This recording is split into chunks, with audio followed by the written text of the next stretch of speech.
आप सभी प्यारे साथियों का स्वागत है दोस्त मेरे हमारे इस नए वीडियो में, एक शानदार वीडियो में और एक बेहतरीन वीडियो में। मेरे भाई आज हम अपनी क्लास को शुरुआत करते हैं, वहीं से शुरुआत करेंगे जहां से हमने पिछली क्लास को कंटिन्यू किए थे। ठीक है, देखिए मेरे भाई हम लोग पढ़ रहे हैं कक्षा 10वीं के विज्ञान का हम लोग तीसरा चैप्टर पढ़ रहे हैं, यानी तीसरे चैप्टर की बात की जाए तो हम लोग धातु और धातु के बारे में पढ़ रहे थे, जिसमें हमने कई सारे टिप्स और ट्रिक के बारे में पहले लेक्चर में हमने पढ़ा था। ठीक है, हम लोग मेरे भाई आज हम लोग पढ़ने वाले हैं कि धातु के क्या क्या गुण होते हैं। हमने यहां तक अपनी क्लास को पढ़ लिए थे, इसके बाद मेरे भाई हम लोग को पढ़ना है। ठीक है, एग्जाम में आपसे बार बार ये चीज पूछा जाता है कि धातुओं के क्या क्या गुण होते हैं, तो हम वही चीज पढ़ने वाले हैं मेरे भाई जो हमारे एग्जाम में पूछे जाते हैं। ठीक है, चलिए मेरे भाई ध्यान से क्लास को देखिएगा, आपको यहाँ से ढेर सारी चीज आपको सीखने को मिलेगी। पहले हम छोटा सा इसको रिवाइज कर लेते हैं, इसको हम एक बार रिवाइज कर लेते हैं जो हमारे एग्जाम में पूछे जाते हैं। ठीक है, देखिए सबसे पहले समझिए मेरे भाई कि धातु के क्या क्या गुण होते हैं। तो मेरे भाई धातु के कई सारे गुण होते हैं, मुख्यतः मेरे भाई जो हमारे एग्जाम में पूछे जाते हैं वो यही पूछे जाते हैं। तो टोटल मेरे भाई हमें 9 गुण को याद रखना है। ठीक है, देखो धात्विक चमक का मतलब ये होती है कि कोई भी धातु के अंदर मेरे भाई कोई ना कोई चमक होती है। जैसे आप सोना को देखोगे तो सोना पीला चमकता है, चांदी को आप देखोगे तो चांदी हमेशा सफेद चमकता है। आप मेरे भाई यदि आप और तांबा को देखोगे तो हल्का भूरा पीला रंग का चमकता है। तो जो धातु होते हैं मेरे भाई ना, उनको पॉलिश करने पर हल्की चमकीली आपको दिखाई देती है, ये धातु का गुण होता है। ठीक है, धातु का दूसरा गुण होता है मेरे भाई आघात वर्धनीयता। इसका मतलब होता है किसी भी चीज को आप पीटोगे तो वो फूटेगा नहीं बल्कि चपटा होता हुआ चला जाएगा। ठीक है, इसलिए पीट कर चादर बना सकते हैं आप धातु को, ये धातु का गुण होता है। जैसे देखो सोना को हम लोग पीट कर चादर बना देते हैं, चांदी को पीट कर चादर बना देते हैं। चादर का मतलब मेरे भाई उसको किसी भी आकार में हम लोग बना सकते हैं, इसलिए इन दोनों का हम लोग आभूषण के रूप में उपयोग करते हैं। ठीक है, देखिए धातु का एक और गुण होता है मेरे भाई तन्यता। तन्यता का मतलब होता है कि किसी को आप खींच कर एकदम तार बना सकते हैं। जैसे देखिए ये धातु के पास गुण होता है कि धातु को खींचकर आप तार बना सकते हैं। जैसे तांबा, एल्यूमिनियम, जो हम अपने घरों के वायरिंग में जो हम लोग तार का उपयोग करते हैं पंखा चलाने के लिए, टीवी चलाने के लिए, अपने घर में कनेक्शन के लिए, तो वो तांबे का तार होता है, एल्युमिनियम का तार होता है, यानी कॉपर का तार होता है, एल्युमिनियम का तार होता है। इसी तार का उपयोग हम लोग घरों की वायरिंग में उपयोग करते हैं, वो धातु होती है। ठीक है, चलिए देखिए धातु का अगला गुण हमसे ये कहता है कि धातु में आप उष्मा का चालन कर सकते हैं। जैसे धातु में आप उष्मा अच्छी तरीके से आप संचरण कर सकते हो, ये धातु का था। जैसे तांबा और लोहा, इसका उपयोग मेरे भाई हम लोग घर में बर्तन बनाने के लिए करते हैं। हमारे घर के भी बर्तन मेरे भाई किसके होते हैं? तांबा के होते हैं, एल्युमिनियम के होते हैं, पीतल के होते हैं।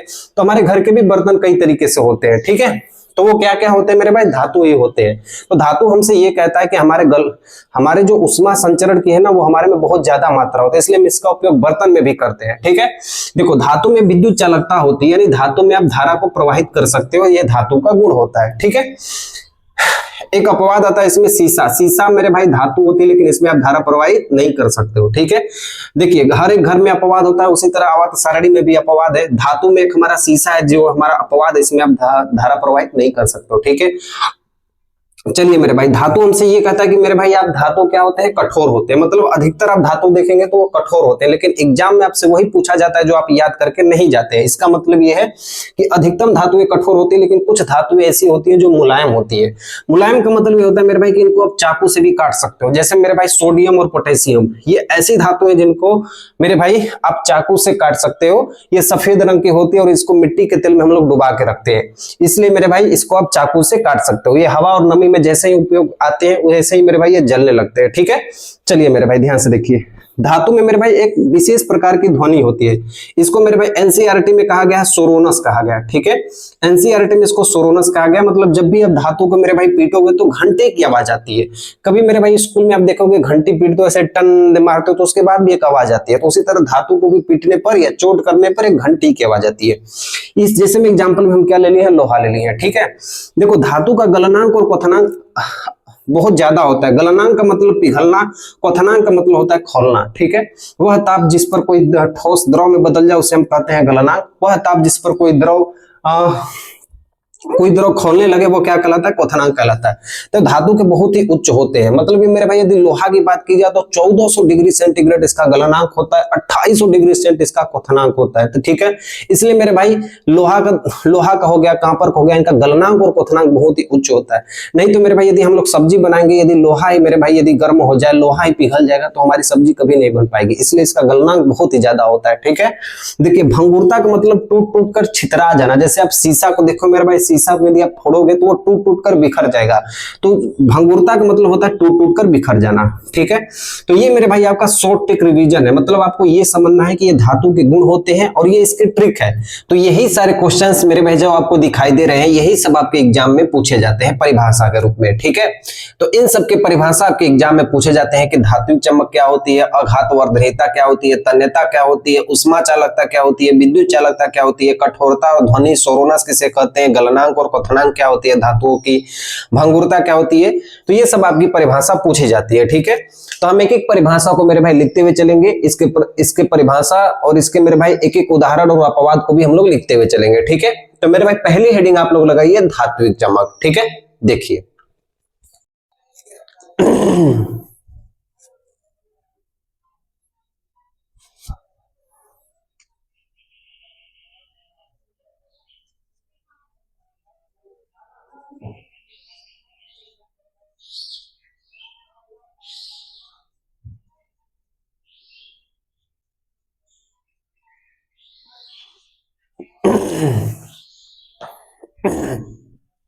ठीक है। तो लगाइए मेरे भाई पहला हेडिंग आप लोग धात्विक चमक किससे कहते हैं, ठीक है। ये मैं धातु के गुण आपको बता रहा हूं, पहला आपको गुण बता रहा हूं कि धात्विक चमक क्या होती है, ठीक है। देखिए अक्सर करके मेरे भाई आप लोग देखेंगे तो जो धातु होती है उसको पॉलिश करने के बाद वो अक्सर करके चमकीली हो जाती है, ठीक है। कभी आप शादी विवाह में मेरे भाई आप जाइएगा और वहां पे आप देखिएगा यदि कोई व्यक्ति सोना पहना हुआ है तो वो चमकता है, यदि कोई व्यक्ति चांदी पहना हुआ है तो वो चमकता है। क्यों मेरे भाई ऐसा होता है? क्योंकि धातुओं में मेरे भाई मुक्त इलेक्ट्रॉन होता है। जब प्रकाश की किरण जब धातु पर टकराती है मेरे भाई तो मुक्त इलेक्ट्रॉन के कारण वो परावर्तित हो जाती है। परावर्तित होने के कारण मेरे भाई धातु हमेशा चमकती है। इसलिए मेरे भाई सोना आप देखेंगे तो पीला चमकता है, जो चांदी होती है मेरे भाई वो सफेद चमकती है, और मेरे भाई जो कॉपर होते हैं वे मेरे भाई हल्का भूरे रंग के लाल रंग के चमकते हैं।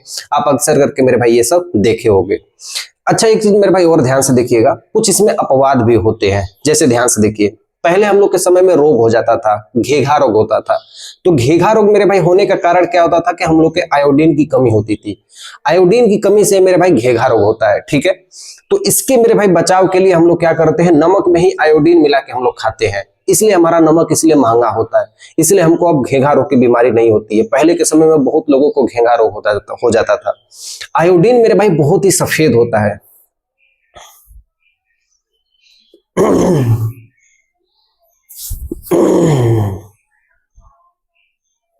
आप लोग लगाइए धात्विक चमक क्या होती है, सबसे पहले इसके बारे में जानिए, ठीक है। कोई भी धातु मेरे भाई होती है उसको यदि आप पॉलिश करते हैं ना, या उसे रगड़ कर जब आप साफ करते हैं ना तो वो चमकने लगती है, ठीक है। कभी आप शादी विवाह में मेरे भाई जाइएगा और वहां पे आप देखेंगे तो कोई व्यक्ति यदि सोना पहना हुआ हो या कोई व्यक्ति या महिला यदि मेरे भाई चांदी पहनी हुई है तो वो चमकता है। ऐसा क्यों चमकता है मेरे भाई, पहले इस चीज को ध्यान से समझने की कोशिश करना। देखो जो धातु होती है मेरे भाई ना, उसमें मुक्त इलेक्ट्रॉन पाए जाते हैं। मुक्त इलेक्ट्रॉन के कारण धातु पर जैसे ही प्रकाश पड़ती है वो परावर्तित कर देती है। इसलिए आप देखते हो मेरे भाई कि सोना जो होते हैं वो हल्का पीला चमकता है, जो चांदी होती है वो सफेद चमकता है, जो कॉपर होते हैं मेरे भाई वो हल्का भूरे रंग के चमकते हैं। यस या नो?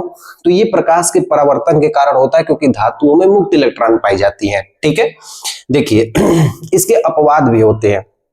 जैसे देखिए बहुत पहले समय की बात है मेरे भाई, बहुत समय पहले घेघा रोग होता था।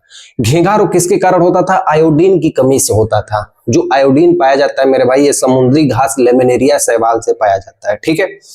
ये जो आयोडीन होता है ना बहुत ही सफेद रंग का होता है, चमकीला होता है। इसको मेरे भाई किस तरीके से मानव शरीर में बचाया जा सके इसलिए हम लोग आयोडीन को नमक में मिलाकर खाते हैं।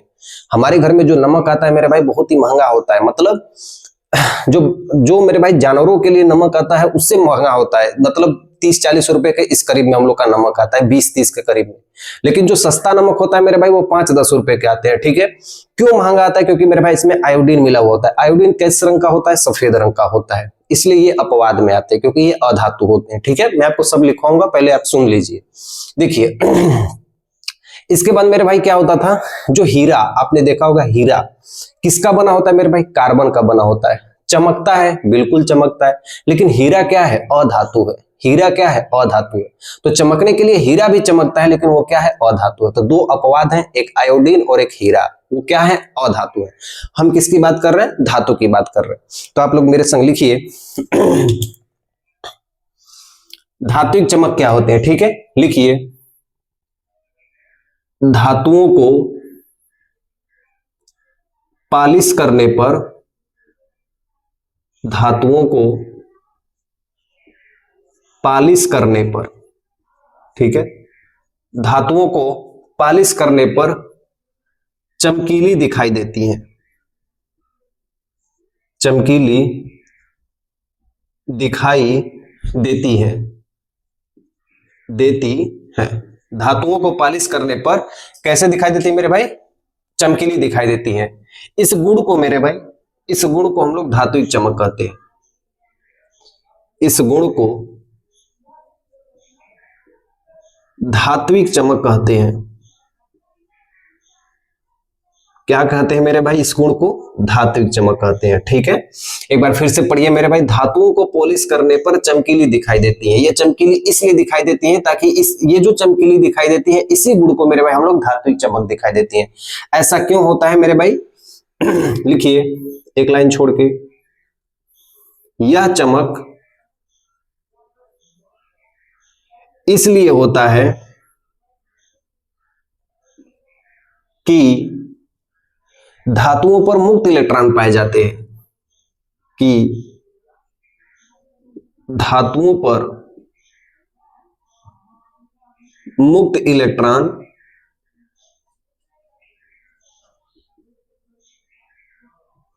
पाए जाते हैं, धातुओं पर मुक्त इलेक्ट्रॉन पाए जाते हैं जो प्रकाश की किरण को परावर्तित कर देती है, जो प्रकाश की किरण को परावर्तित कर देती हैं। परावर्तित का मतलब होता है मेरे भाई, ये प्रकाश हमारी ऐसे आ रही है और ऐसे चली गई।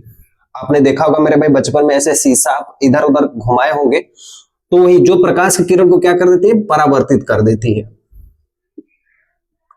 प्रकाश की किरण को परावर्तित कर देती है। ठीक है, प्रकाश की किरण को परावर्तित कर देती हैं, जिससे धातु चमकीली, जिससे धातु चमकीली दिखाई पड़ती है। एग्जाम्पल में लिखना, सोना कैसा चमकता है? पीला। ठीक है, चांदी कैसा चमकता है मेरे भाई? सफेद चमकता है। जब उसमें प्रकाश डालोगे तो कैसा चमकेगा? सफेद चमकेगा। तांबा कैसा चमकता है मेरे भाई? लाल और भूरा, लाल भूरा। सोना को ही स्वर्ण कहते हैं, इसे एयू से प्रदर्शित करते हैं। सोना को एयू से, चांदी को मेरे भाई एजी से, और कांपर को मेरे भाई सीयू से। ठीक है, देखिए इसके अपवाद भी लिख लीजिए इधर। अपवाद, अपवाद में लिखिए मेरे भाई, सबसे पहला लिखिए आयोडीन। आयोडीन, पहली बात ये है मेरे भाई कि ये जो आयोडीन है ये क्या है? अधातु है। क्या है मेरे भाई? अधातु है। इसकी कमी से कौन सा रोग होता है मेरे भाई? इसकी कमी से हमको घेघा रोग होता है। ठीक है, कौन सा होता है मेरे भाई? घेघा रोग होता है। ये कैसा होता है मेरे भाई? सफेद रंग का चमकदार होता है, सफेद रंग का चमकदार होता है। ठीक है, सफेद रंग का चमकदार होता है। अब ये सफेद है तो कई सारे वैज्ञानिकों ने सोचा कि जब ये सफेद है तो मानव के नमक में मिलाकर इसको यदि हम दे देंगे, जो मानव हम मतलब हम लोग हैं, वैज्ञानिकों ने सोचा कि इसके कारण घेघा रोग हो रहा है, इसलिए इसको नमक में यदि मिला के सबको दे दिया जाए तो किसी को घेघा रोग नहीं होगा। इसलिए हमारे नमक में किसको मिलाया जाता है? आयोडीन को मिलाया जाता है। तो पहली बात लिखिए, आयोडीन कहां से प्राप्त होता है? आयोडीन मेरे भाई समुद्री घास, समुद्री घास लेमेनेरिया से प्राप्त होता है। लेमेनेरिया शैवाल से प्राप्त होता है। ठीक है, समुद्री घास लेमेनेरिया शैवाल से प्राप्त होता है। ठीक है, मैं देख लेता हूं उधर दिखाई दे रहा है कि नहीं कोने पे। तो समुद्री घास लेमेनेरिया शैवाल से मेरे भाई प्राप्त होता है, हमारा आयोडीन प्राप्त होता है। ठीक है, आयोडीन को नमक में मिलाकर खाते हैं। लिखिए, आयोडीन को नमक में मिलाकर खाते हैं, नमक में मिलाकर खाते हैं, देखिए नमक हमारा समुद्र से प्राप्त होता है, लेकिन जो आयोडीन होता है वो समुद्री घास लेमिनेरिया से प्राप्त होता है। दोनों अलग अलग कंसेप्ट है। तो देखो एक ही क्वेश्चन है, लेकिन हमने यहाँ पे कई सारे फैक्ट हमने समझ लिया। आयोडीन एक अधातु है, आयोडीन की कमी से घेघा रोग होता है, ये सफेद रंग का चमकदार होता है। ये सफेद इसलिए चमकता है क्योंकि चमकने के लिए तो ये भी चमक रहा है, धातु भी चमक रहा है, तो धातु और अधातु में फर्क क्या है, तो इसलिए इसको हम क्या कहेंगे, अपवाद कहेंगे। एक हमारे पास चमकता है मेरे भाई, हीरा चमकता है, ठीक है। एक क्या चमकता है मेरे भाई, हीरा। इसी को मेरे भाई हम लोग कहते हैं डायमंड। किससे बना होता है मेरे भाई, कार्बन से बना होता है, कार्बन से बना होता है, ठीक है। इस पृथ्वी का सबसे कठोर तत्व कौन सा है, हीरा है, ठीक है।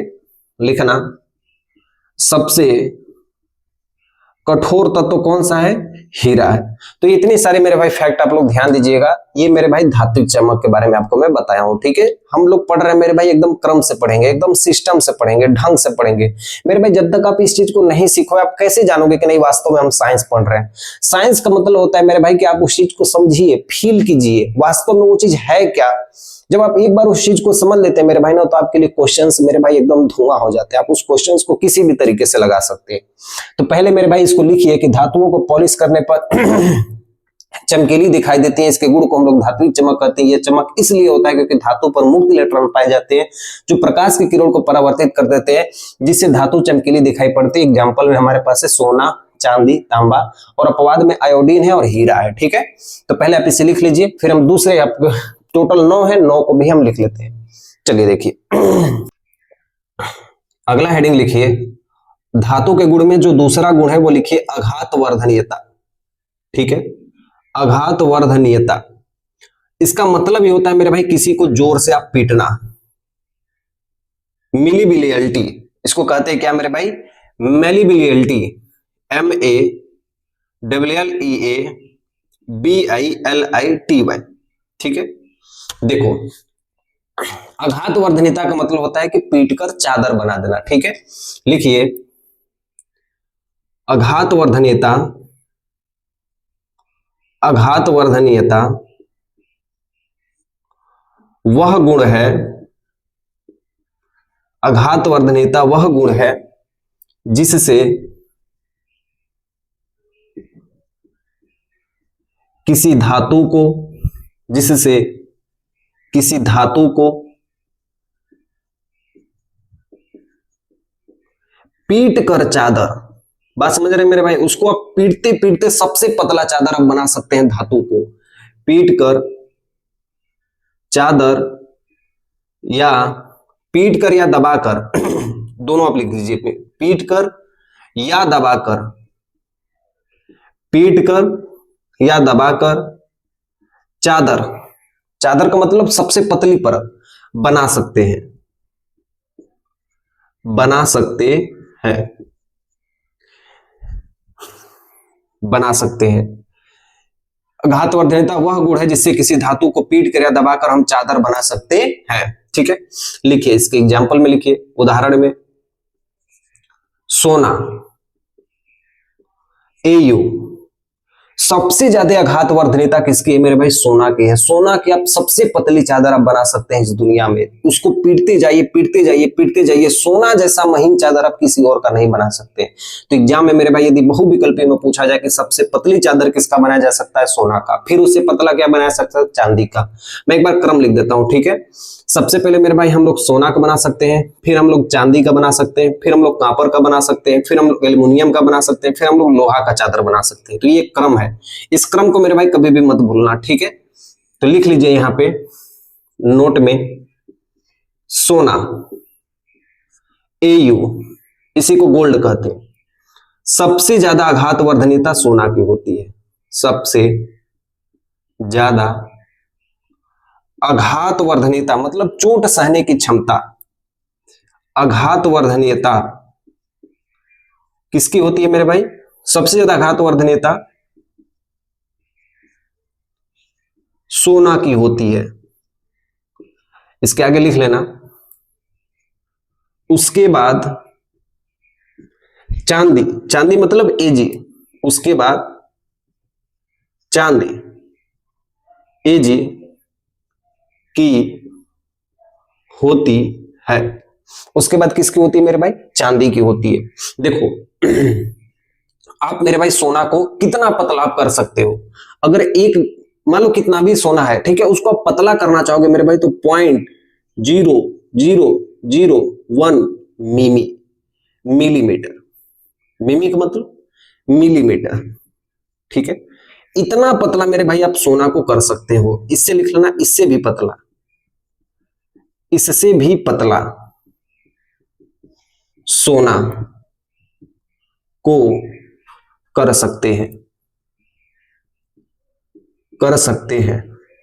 मतलब आप समझ रहे हैं मेरे भाई, आप उम्मीद भी नहीं कर सकते हो कि कितना पतला आप कर सकते हो सोना को। ये गुण है मेरे भाई सोना के पास, इसलिए तो सोना इतना महंगा होता है, इसलिए तो सोना का हम लोग आभूषण में उपयोग करते हैं, जैसे मन वैसे उसको डिजाइन करके हम लोग बना देते हैं। क्यों? क्योंकि मेरे भाई सोना का ये गुण है कि आप उसको सबसे खींचकर पतला चादर बना सकते हैं और सबसे खींचकर लंबा तार बना सकते हैं। ये सोना का गुण कहलाता है, ठीक है। चलिए तो देखिए इसमें मेरे भाई आघातवर्धनीयता पदार्थ का वह गुण है जिससे किसी भी धातु को पीट कर या दबाकर हम चादर बना सकते हैं। सोना सबसे ज्यादा आघातवर्धनीयता, सोना सबसे ज्यादा आघातवर्धनीयता सोना की होती है, उसके बाद हमारे चांदी की होती है 0.0001 मिलीमीटर, इससे भी पतला हम सोना को कर सकते हैं।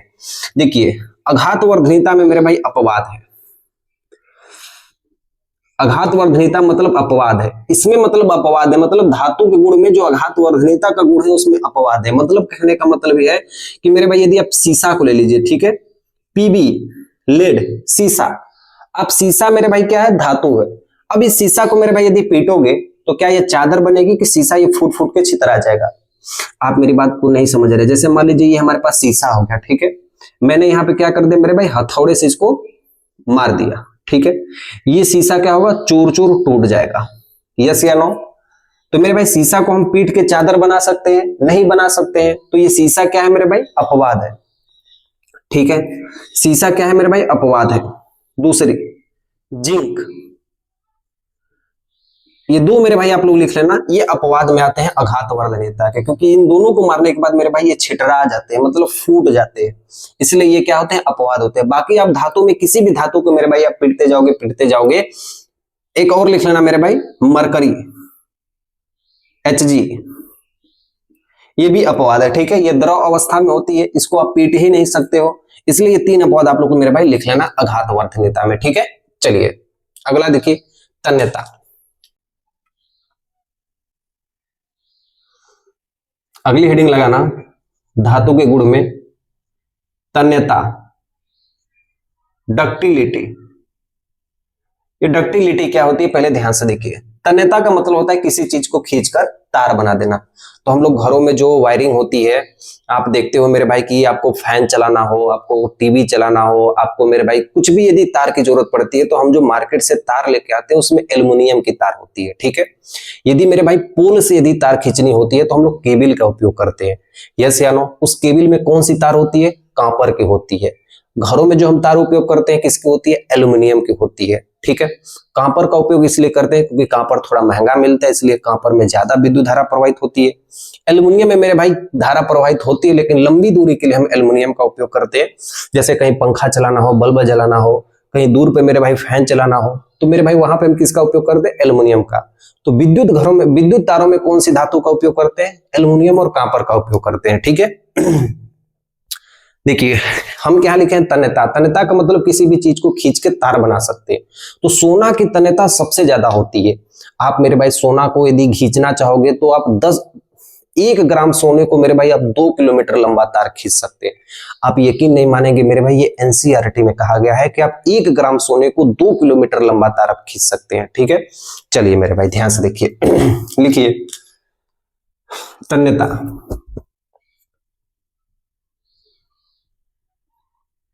कुछ पदार्थों के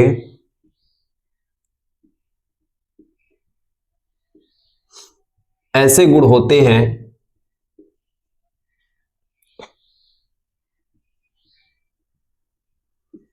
जिनको आप खींचकर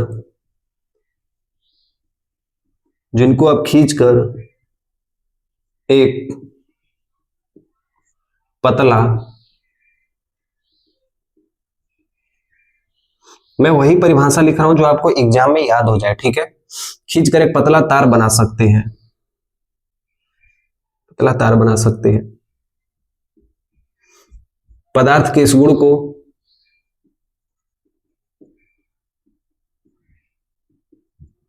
तन्यता कहते हैं।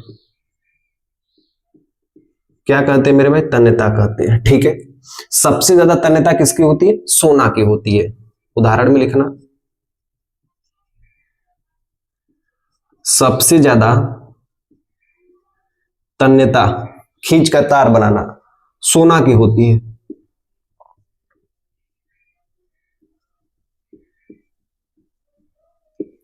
उसके बाद चांदी की होती है।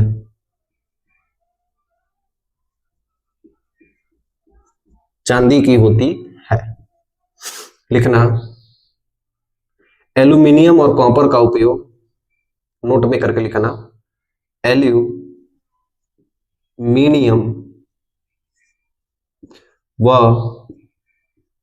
कॉपर, सीयू, कॉपर को ही तांबा कहते हैं। ठीक है, एल्यूमिनियम और कॉपर का उपयोग बिजली के तारों में करते हैं।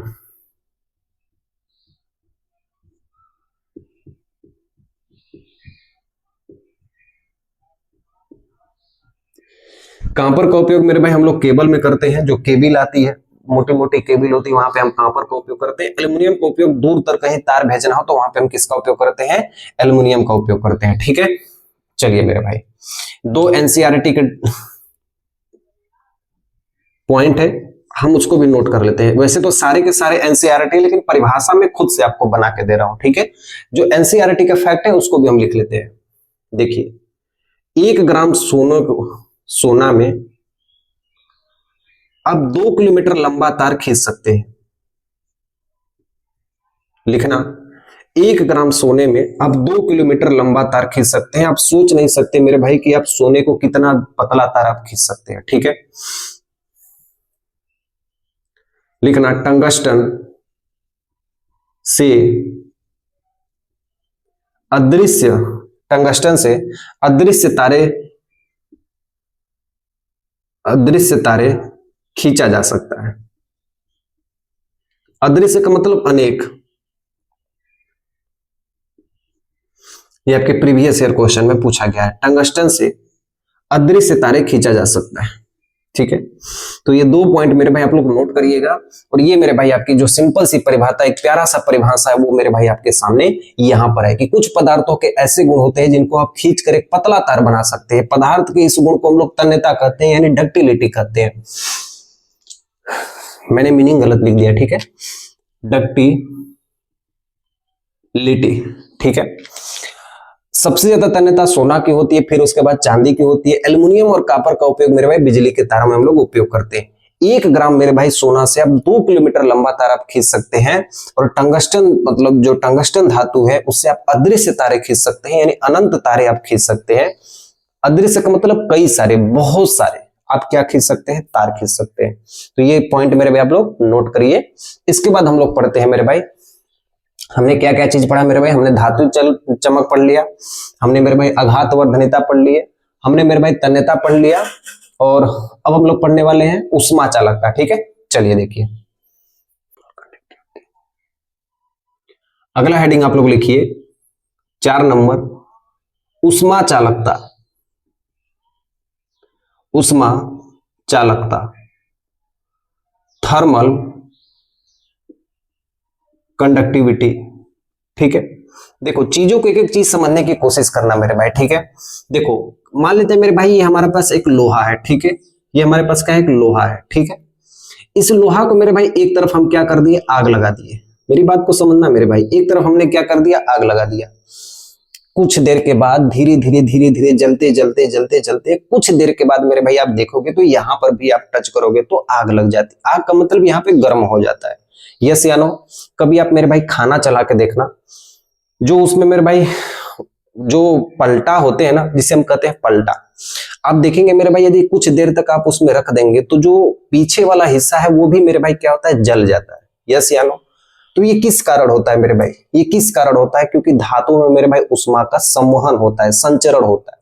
क्योंकि धातु क्या करते हैं, बहुत तेजी से ऊष्मा का चालन करती है। ठीक है, धातु में ही ऊष्मा हम प्रवाहित कर सकते हैं, ये बहुत विशेष गुण होता है। तो लिखिए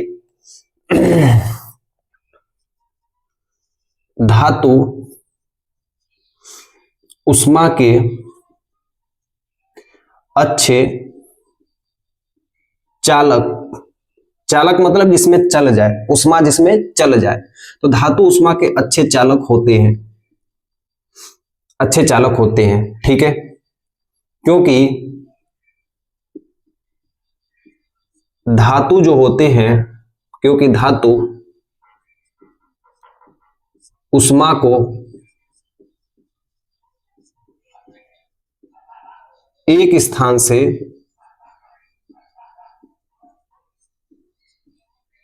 दूसरे स्थान तक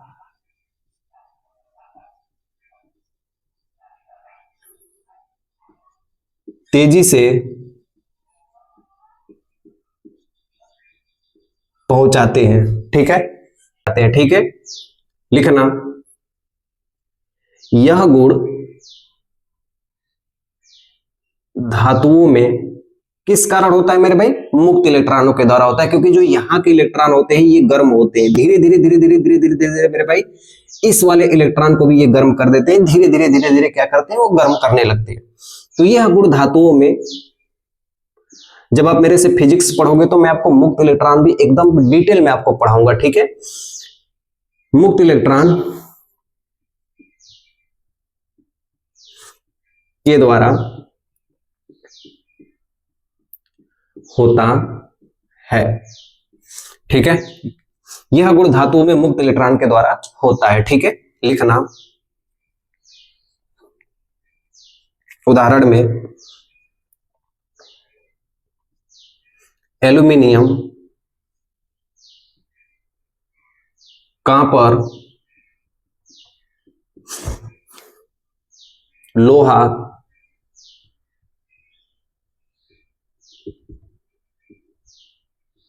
ऊष्मा के अच्छे चालक है। ठीक है, आपसे एग्जाम में यही पूछा जाता है कि एल्यूमिनियम, कॉपर, लोहा ऊष्मा के अच्छे चालक है, इसलिए इसका उपयोग मेरे भाई हम लोग कहां करते हैं, यूज का मतलब उपयोग, कहां करते हैं, खाना बनाने वाले बर्तन में। आप सोच सकते हो मेरे भाई, हम इंसान इतने अच्छे हैं, आप यकीन नहीं मान सकते हो मेरे भाई, हम वही काम करते हैं जो हमारे लिए बेस्ट हो। हम बेस्ट से बेस्ट जाना चाहते हैं, लो से लो कभी नहीं जाना चाहते। अगर कॉपर का बर्तन हमारे लिए उपयोगी है, हम कॉपर के बर्तन में खाना बनाते हैं। अगर लोहे के बर्तन में उपयोगी है, हम लोहे के बर्तन में खाना बनाते हैं।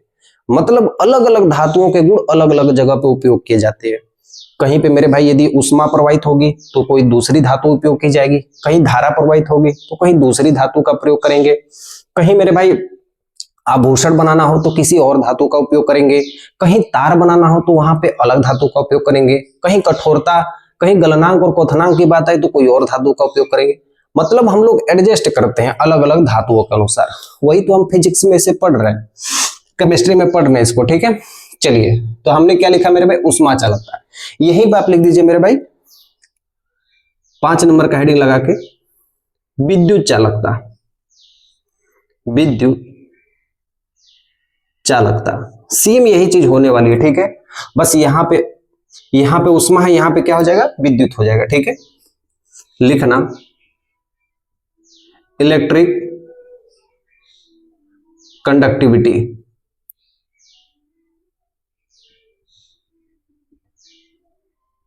ठीक है, लिखिए धातु ऊष्मा के अच्छे चालक होते हैं और यहां पे विद्युत ऊष्मा के अच्छे, धातु विद्युत के अच्छे चालक होते हैं। ठीक है, लिखिए जो धातु होते हैं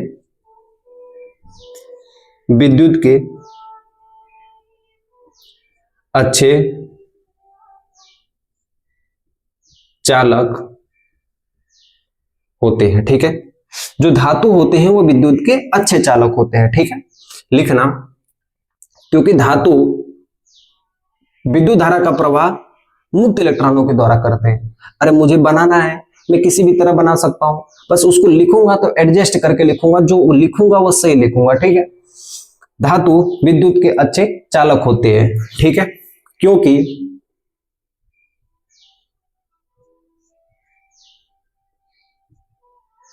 धातु में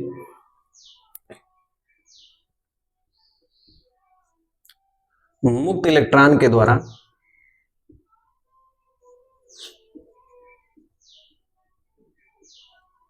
धारा प्रवाहित होती है, ठीक है, प्रवाहित होती है। धातु में मुक्त इलेक्ट्रॉन के द्वारा धारा प्रवाहित होती है, ठीक है। आप यहां पे लिख लेना, उदाहरण में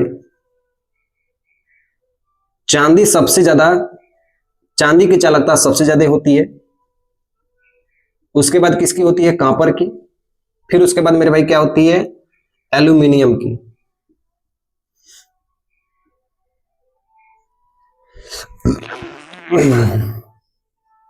ठीक है। चांदी क्या होती है, सबसे अच्छा विद्युत की चालक होती है, सबसे अच्छा, बेस्ट, सबसे अच्छा विद्युत का चालक कौन होती है मेरे भाई, चांदी होती है।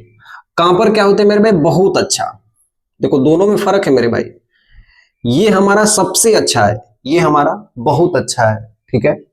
और ये जो एल्यूमिनियम है, दूर तक धारा प्रवाहित करने के लिए, दूर तक धारा भेजने के लिए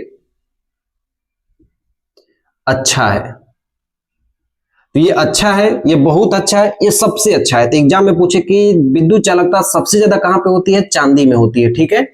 कहां पे होती है मेरे भाई, चांदी में, उसके बाद फिर कहां होती है, कॉपर में, फिर उसके बाद कहां होती है, एल्यूमिनियम में। इसमें अपवाद है मेरे भाई सीसा, सीसा में विद्युत धारा प्रवाहित नहीं होती है, लिखना, अपवाद में कौन हो गया मेरे भाई, सीसा हो। तो ये सब मेरे भाई आपको देखो किस तरीके से मैं आपको समझा रहा हूं, किस तरीके से मैं आपको पढ़ा रहा हूं। मैं आपको एक तरफ परिभाषा भी लिखवा रहा हूं, एक तरफ आपको डिजाइन भी बना रहा हूं, यहां भी परिभाषा लिखवाया हूं, यहां भी आपको अलग अलग डिजाइन से मैं आपको समझाने की कोशिश किया हूं, ठीक है। चलिए, हमने कहां तक पढ़ लिया मेरे भाई, 5 नंबर। लगाओ मेरे भाई हेडिंग 6 नंबर का, लिखिए अगला हेडिंग, कठोरता। कठोरता यानी हार्डनेस, ठीक है। देखिए, आप लोग अक्सर करके देखते हो मेरे भाई, जो धातुएं होती हैं वो कठोर होती हैं। सोना कैसा होता है, कठोर होता है। चांदी कैसी होती है, कठोर होती है। घर में जो हमारे बर्तन होते हैं कैसे होते हैं, कठोर होते हैं। लोहा कैसा होता है, कठोर होता है। तो जितनी भी प्रकार की धातुएं होती हैं वो क्या होती हैं, कठोर होती है। लेकिन इसमें भी अपवाद आते हैं। सोडियम और पोटेशियम क्या होती है, नरम और मुलायम होती है। इसलिए नरम और मुलायम होती है, इसको हम चाकू से काट सकते हैं। बार बार आपसे एग्जाम में यही पूछा जाता है कि कौन सी ऐसी धातु है जिसको हम चाकू से काट सकते हैं। कौन सी होगी मेरे भाई, सोडियम। सोडियम और पोटेशियम को हम कहां रखते हैं, मिट्टी के तेल में रखते हैं। तो ये सब बात मेरे भाई आप लोग ध्यान रखना, ठीक है। चलिए लिखिए, कठोरता किसे कहते हैं, जिसे चाकू से काटा या खुरचा न जा सके, दोनों हो सकता है, खुरचा न जा सके, उसे क्या कहते हैं मेरे भाई, उसे कठोरता कहते हैं, उसे कठोरता कहते हैं। बात समझ में? इसमें बस आप अपवाद लिखो, ठीक है। इसमें आप सिर्फ और सिर्फ मेरे भाई अपवाद लिखना सोडियम और पोटेशियम, सोडियम और पोटेशियम, ये जो दो धातु है ना, सोडियम और पोटेशियम, ये नरम और मुलायम होती है। कैसी होती है, नरम और मुलायम होती है। कैसी होती है मेरे भाई, नरम और मुलायम होती है, ठीक है। इसलिए इनको चाकू से काटा जा सकता है। ये आपसे एग्जाम में बार बार पूछा जाता है, ये बात आप लोग ध्यान रखना, मोस्ट इंपोर्टेंट। इसे चाकू से काटा जा सकता है। अलग अलग धातुओं के लिखना नोट, बस आप फटाक से लिखते चलो, ठीक है। अलग अलग धातुओं के अलग अलग धातुओं के अलग अलग गुण होते हैं। देखो, एक चीज आप होते हैं लिख के याद करते हो, ठीक है, और एक चीज होती है मेरे भाई कि आप उसे, मैं चाहता तो मेरे भाई मैं पूरा लिख देता और यहाँ पे ऐसे कलम लेता अपना और ऐसे चलाता। जिसे चाकू से काटा या खुरचा ना जा सके उसे कठोरता कहते हैं। सोडियम पोटेशियम नरम और मुलायम होती है, इसलिए इसको हम चाकू से काट सकते हैं। अलग अलग धातुओं से अलग अलग धातुओं के कठोरता, अलग अलग धातुओं की कठोरता अलग अलग होते हैं, ठीक है। अलग अलग धातुओं की कठोरता अलग अलग होते हैं, इसको लिख लो। क्या ही आपको समझ में आएगा मेरे भाई, आप अपने से खुद से सोचिए। जो एक बार बोल के, जो एक बार सुन के, जो एक बार अपने हाथ से आप अपने खुद की चीज को लिखते हो मेरे भाई ना, यकीन मानना जब आपका एग्जाम आएगा, जब आप इसे रिवाइज करोगे, आपका ये 100% जो कॉन्फिडेंस होगा वो आपका सबसे हाई होगा, क्योंकि आपने वो चीज को लिखा है, आपने उस चीज को देखा है, आपने उस चीज को समझते हुए लिखा है, ठीक है। तो वो हमें ज्यादा दिन तक याद रखती है, ठीक है। बस मैं ये चाहता हूं कि मैं जो आपको पढ़ा रहा हूं बस आपके एग्जाम तक याद रहे, ठीक है। और जो आपका नोट्स है वो पूरे जीवन भर आपके लिए काम आए, ठीक है। चलो मेरे भाई देखो, अपवाद में लिख लेना है यहाँ पे मरकरी, पारा, ये द्रव अवस्था में होती है। कैसी अवस्था में होती है मेरे भाई? द्रव अवस्था में होती है, लिक्विड में होती है, ठीक है। कठोरता हो गया। अगला हेडिंग लिखना मेरे भाई भंगुरता, भंगुरता, ब्राइटलनेस, ब्रिटलनेस। देखो, कुछ ऐसे पदार्थ होते हैं जिनको पीटने के बाद वो छिटरा जाते हैं, यानी टूट टूट कर अलग हो जाते हैं। ऐसे पदार्थों को मेरे भाई हम लोग क्या करते हैं? भंगुरता कहते हैं। जैसे शीशा हो गया, जिंक हो गया, इसको जैसे ही हथौड़ी से मारोगे ये टूट टूट कर छितरा जाएंगे, ठीक है। लिखना, कुछ ऐसे पदार्थ होते हैं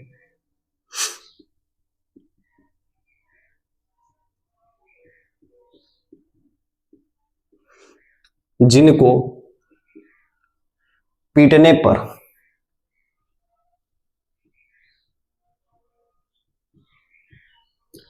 टूट टूट कर बिखर जाते हैं।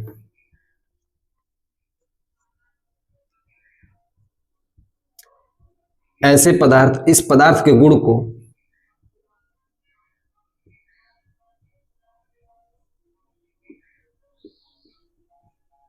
क्या कहते हैं?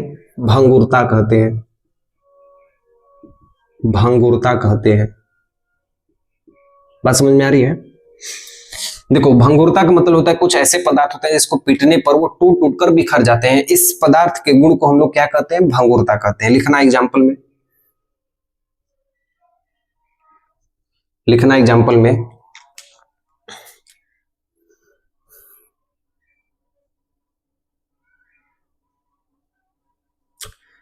सीसा, पीबी व जिंक, जेड। 7 नंबर हो गया, इससे पहले लिख लीजिए। फिर हम 8वें नंबर पर पढ़ेंगे गलनांक और क्वथनांक, ठीक है। लिख लीजिए इसे, हेडिंग गलनांक व क्वथनांक, ठीक है। देखिए, गलनांक और क्वथनांक होते क्या? पहले आप इस चार्ट को पहले ध्यान से देखिए। एक तरफ हमारे पास ठोस है, एक तरफ हमारे पास मेरे भाई गैस है, ऊपर हम गैस को लिख लेते हैं। एक तरफ हमारे पास है मेरे भाई द्रव है। जब आप यहां से यहां जाओगे ना, ठोस से मेरे भाई यदि आप द्रव में जाओगे ना, तो इसे कहते हैं हिमांक, इसे कहते हैं गलनांक। क्या कहते हैं मेरे भाई? इसको हम कहते हैं गलनांक कहते हैं, ठीक है। यदि आप मेरे भाई द्रव से ठोस में यदि आप जाओगे तो इसे कहते हैं हिमांक। हिमांक का मतलब जमना, ठीक है। यदि मेरे भाई आप ठोस से डायरेक्ट गैस में बदल जाते हो, इसको कहते हैं ऊर्ध्वपातन, ऊर्ध्वपातन। यदि कोई पदार्थ गैस से द्रव में आता है, इसे हम कहते हैं निपेक्षण।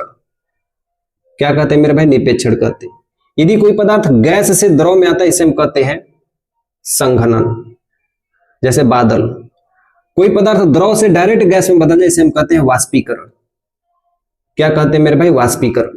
तो ये कई सारे पॉइंट से आप लोग याद रखना। वह पदार्थ जो ठोस से सीधे गैस में बदल जाए उसे हम ऊर्ध्वपातन कहते हैं। जैसे आप कपूर जलाते हो मेरे भाई तो ठोस से गैस में बदल जाती है। वह पदार्थ जो गैस से ठोस में आ जाए उसे हम कहते हैं निपेक्षण कहते हैं। गैस से किस में आ जाए, ठोस में आ जाए, उसे हम क्या कहते हैं, निपेक्षण कहते हैं। ठोस से मेरे भाई कोई पदार्थ द्रव में बदल जाए, जैसे उसे हम कहते हैं गलनांक। जैसे बर्फ का पिघलना। द्रव से कोई ठोस में बदल जाए उसे कहते हैं जमना या हिमांक कहते हैं, दोनों कहते हैं, ठीक है।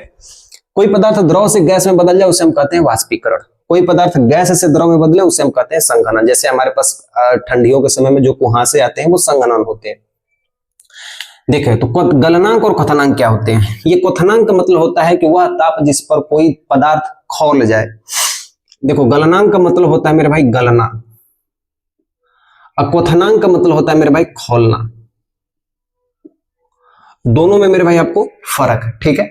चलिए देखिए गलनांक और क्वथनांक क्या होते हैं, पहले ध्यान से देखिए। लिखिए धातुओं के गलनांक व क्वथनांक उच्च होते हैं। कैसे होते हैं मेरे भाई, उच्च होते हैं, ठीक है। धातुओं के गलनांक और क्वथनांक कैसे होते हैं, उच्च होते हैं। आप यहां पे लिख लो गलनांक क्या होते हैं, क्योंकि हमारे एग्जाम में सिर्फ गलनांक पूछा जाएगा, इसलिए हम गलनांक लिखे, बारे में लिखे। वह पदार्थ जो सीधे, गलनांक मतलब ठोस अवस्था से द्रव अवस्था में परिवर्तित हो जाए। ठोस अवस्था से द्रव अवस्था में परिवर्तित हो जाए,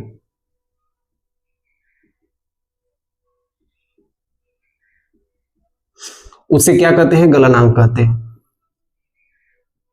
मीनिंग इसका लिख लेना मेल्टिंग, उसे गलनांक कहते हैं,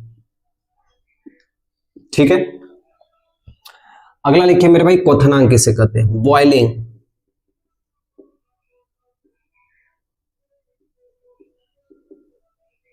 क्वथनांक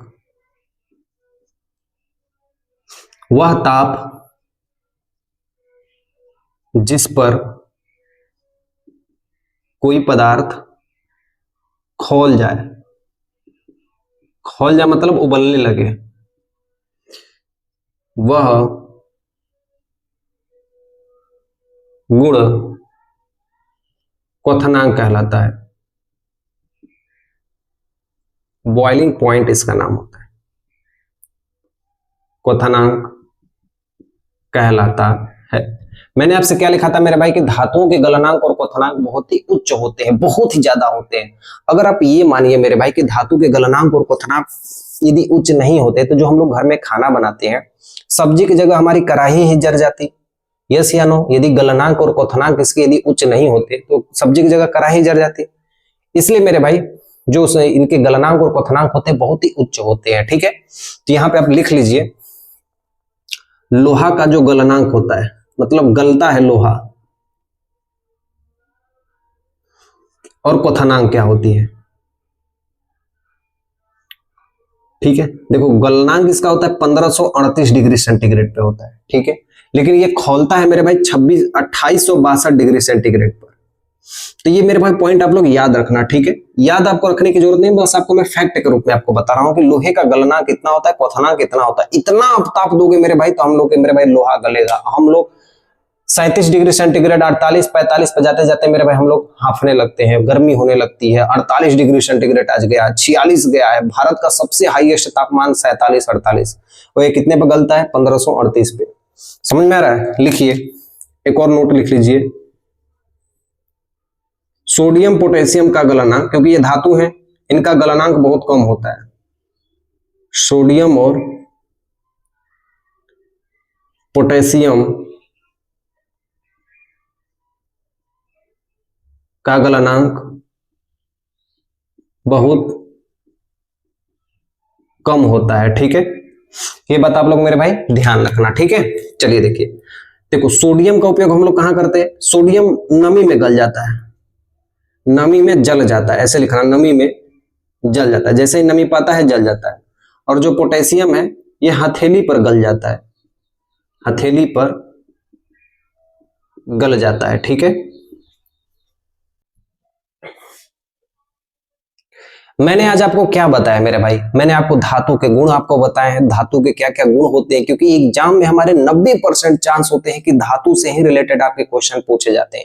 इसलिए मेरे भाई मैं आपको एक एक चीज को बारीकी से लिखवाया हूं, बारीकी से बताते हुए चला हूं, ताकि आपको मेरे भाई एक एक चीज आपको समझ में आए कि भंगुरता क्या होती है, कठोरता क्या होती है, गलनांक क्वथनांक क्या होते हैं, आघात वर्धनीयता क्या होती है, तन्यता क्या होती है, सुघट्यता क्या होती है, विद्युत चालकता क्या होती है, उष्मा चालकता क्या होती है। यकीन मानना मेरे भाई, आप जब जब आप रिवाइज करोगे, यकीन मानना तब तब आपको समझ में आएगा कि नहीं मैंने आपको क्या लिखवाया। ठीक है, कैसे लगी क्लास मुझे जरूर बताना। मैं अगली वीडियो में मेरे भाई आपको बताऊंगा कि सोडियम के गुण क्या क्या होते हैं, पोटेशियम के गुण क्या क्या होते हैं, लोहा का गुण क्या क्या होता है, कांपर का उपयोग हम कहाँ करते हैं, चांदी से क्या क्या हमारे चीज गुण होते हैं, सोना के क्या क्या गुण होते हैं, सबके गुण को मेरे भाई अलग से मैं आपको लिखवाने वाला हूँ। ये मेरी स्पेशल क्लास होने वाली है, तीसरी क्लास। ठीक है, बहुत ही शानदार क्लास होगी, उसमें मैं कई सारे तत्वों, धातु, अधातु, उपधातु, बहुत ही महत्वपूर्ण तत्वों के मेरे भाई मैं आपको पूरा जिक्र करने वाला हूँ। क्लास में बने रहना मेरे भाई, डेली क्लास आप लोग करना, और यकीन मानना मेरे भाई आपके यहाँ से हर एक क्वेश्चन आपके एग्जाम में मिल जाएंगे। आप इस बात का ध्यान रखना। ठीक है, मिलता हूँ नेक्स्ट वीडियो में, तब तक के लिए मेरी तरफ से सेवा समाप्त। ध्यान रखना अपना। जय हिंद।